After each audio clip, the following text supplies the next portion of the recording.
MP Hasnat Abdullah তার এলাকা উন্নয়নের জন্য যা যা করা লাগে তা তাই করতেছে। দুর্নীতি সাদাবাজির বিরুদ্ধে সে অন ফায়ার কঠোর অবস্থান নিয়েছে। ভিডিও দেখলে আপনারা বুঝতে পারবেন। গতকালের থেকে আজকে একটা ভালো দেবিদ্বার এবং আজকের থেকে আগামীকাল যেন আজকের তুলনায় একটা ভালো দেবিদ্বার আমরা জনগণকে দিতে পারি। জনগণ আমাদেরকে বিনা পয়সায় ভোট দিছে, একটা পয়সা আমি খরচ করি নাই, একটা পয়সাও না। 100 টাকা এমপি ইলেকশন করছে, আমি 100 টাকাও খরচ করি নাই। তো সুতরাং আমার দায়বদ্ধতা হচ্ছে দেবিদ্বারের মানুষের কাছে, যে ভোট দিছে তার কাছে, যে ভোট দেয় নাই তার কাছেও। এবং আমি আমার সর্বোচ্চটা দিয়ে, আমি শতভাগ দিয়ে, আমি সব নাগরিকের জন্য একটা নাগরিক বান্ধব দেবিদ্বার গড়ে তোলার জন্য আমি চেষ্টা করব। এবং আপনি একটা লাস্ট বলে যাই, লাস্ট 1 মিনিট, আপনি হচ্ছে মানে আজকে থেকে এই মুহূর্ত থেকে 8 জনে 1 কোদাল মাটিও যেন না কাটে, সেই বিষয়ে আপনি ব্যবস্থা নেবেন।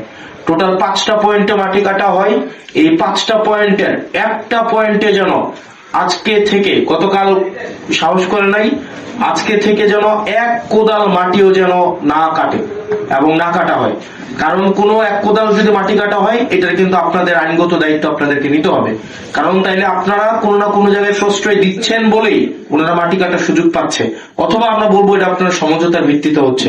কারণ ইতিমধ্যেই যেহেতু একটা অভিযোগ আসছে যে এখানে থানা পুলিশ জড়িত, থানা পুলিশকে ম্যানেজ করে হচ্ছে এখানে মাটিটা কাটা হয় এবং মাটি কাটার আগেই তাদেরকে হচ্ছে আগে থেকে সচেতন করা হয় যে আমরা এই সময় থেকে এই সময় মাটি কাটবো। দেখা যায় এসিলেন মহোদয় আপনার ওই পুলিশকে যাইতে যাইতেই আপনার দেখা যায় পুলিশ আবার হচ্ছে জনশ্রুতি আছে যে পুলিশ আবার হচ্ছে ওই মাটি যারা কাটে তাদেরকে আবার একটু সচেতন করেন। এখন আপনি 1 লাখ টাকা 2 লাখ টাকা যে জরিমানা করেন, এটা তারা ইনভেস্টমেন্ট হিসেবে ধরে নেয়। মানে তারা যখন মাটিটা কাটে, এই জরিমানার টাকাটা তারা এটাকে একটা ধরেই নেয় যে এটা আমার মানে অপচয় ব্যয় হিসাবে এটা যাবে। তো সেই জায়গা থেকে তাদের এই খরচটা তাদের গায়েই লাগে না। তো সেজন্য আপনারা বিশেষ করে পুলিশের এখানে ভূমিকাটা হচ্ছে খুবই খুবই মানে গুরুত্বপূর্ণ, এই জিনিসটা আপনারা করবেন। আরেকটা বিষয়, বাজার স্থানান্তরকরণ। আমি এখানে ইউনু মহোদয় এবং এথিলেন মহোদয়ের সহযোগিতা চাইবো। আপনারা যদি চান আজকেই আমরা ব্যবসায়ীদের সাথে কথা বলবো। এবং গতকাল আমি যখন বাজারে গিয়েছি, ব্যবসায়ীরা আমাকে বলেছে তাদের জন্য একটা স্থায়ী ব্যবস্থা করে দিতে। আমরা প্রয়োজনে আইনগত ভাবেই তাদেরকে এই জায়গায় কোনো বসতে দিব না, তাদেরকে আমরা বাধ্য করবো আইনের জায়গা থেকে আইনগত ভাবেই যে আপনারা ওখানে চলে যান। আপনার এই যে রাস্তার পাশে দেখবেন ওই যে আমরা ডিভাইডার দিছি, ডিভাইডার ঘেঁষে তারা বসতে চায়।